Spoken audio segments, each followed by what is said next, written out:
Have you ever spent hours or days or even weeks on a painting, put down the final brushstroke, and then stepped back and said, "I hate it"? Well, this happened to me last week. It stinks. It really does, especially when you put so much time and effort into it. I may have even cried a little. So today I thought I would talk about my failed painting, why I don't think it was successful, what I learned from the experience, and what I think I could do better next time. Hopefully this will help you guys feel encouraged when you too experience the inevitable disappointment of a painting just not turning out like you hoped it would. It happens to all of us. So let's get into it. First, let me show you the reference photo. I snapped this image while I was visiting Big Bend National Park with my twin sister.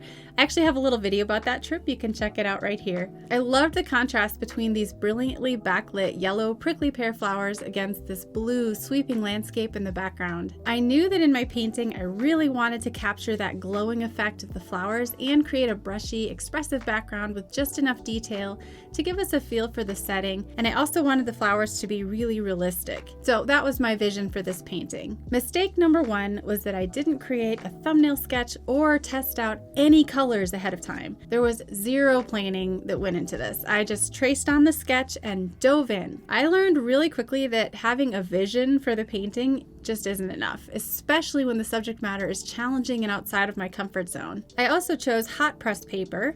My reasoning was that there's a lot of tiny detail within the flowers of these prickly pears, and I know that generally speaking, hot pressed paper is favored by botanical artists for its smooth texture, so that you can really paint those fine, tight details. The trouble with this was, and this was mistake number two, I also wanted to do a lot of wet and wet for the background, and wet and wet just doesn't behave as well for me on hot pressed paper as it does on, say, cold or rough pressed paper, something with more texture. It tends to dry out really fast, it quickly forms hard edges and lines, and the paper will wear down and start to look overworked if you use too many layers of wet and wet. So I started initially with the background and the sky, and I was immediately disappointed in my results. Although I've worked enough on hot pressed paper to kind of know how quickly I have to paint in order to get wet and wet effects to work, I'm just not used to working this large, and I made the mistake of using indigo in the background landscape. I don't know why I did this. It's a semi-transparent color, so I already know that it can look murky when you're layering it within washes, and yet I did it anyway. I tried to remedy this somewhat by re-wetting the area, lifting the indigo out, and painting over it with a combo of burnt sienna and ultramarine, which are both transparent colors. But by now, the background looked overworked. If you guys watch my channel a lot, you'll hear me say this often.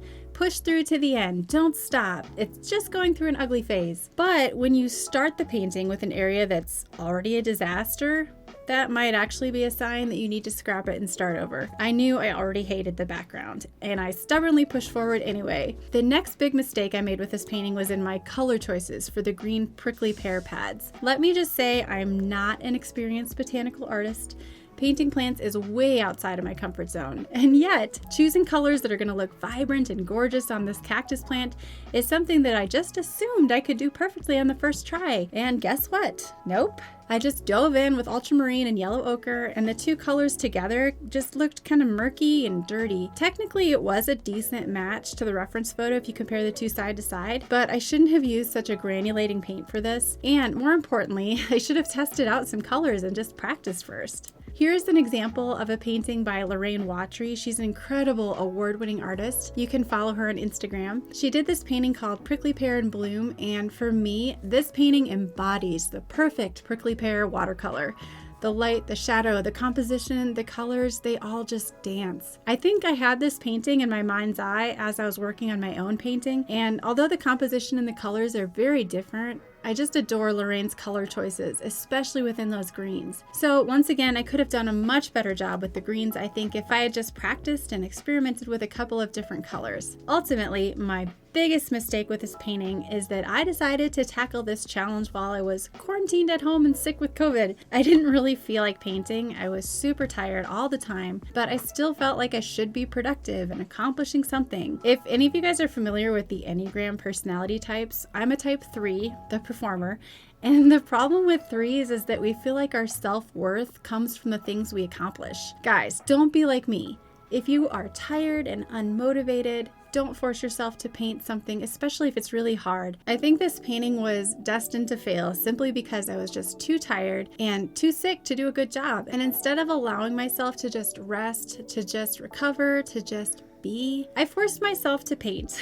Granted, if you never step outside of your comfort zone, if you never paint unless you're in the mood or feeling inspired, your progress will probably be pretty slow. So it is a good thing to push yourself, but there's a big difference between pushing yourself to grow and pushing yourself when you should be recovering from an illness. So what can we learn from this very sad, failed, not glowing watercolor painting? Number 1, plan your painting. Number 2, practice and choose your colors ahead of time. Number 3, pick your appropriate paper for the techniques you want to use. And number 4, don't paint when you should be resting. I am confident that applying these general rules before diving into the next painting will help prevent many failed paintings. Rest assured, you'll still always have paintings that you'll need to just toss, and that's part of the artist's journey. It's nothing to be ashamed of or sad about. Just learn from it and move on. I hope you guys liked this video. Leave me a comment. I'd love to hear what you've learned over the years from your own failed paintings. Let's start a conversation. I need this reminder too that it's okay to fail. Thanks so much for watching, and I'll see you soon.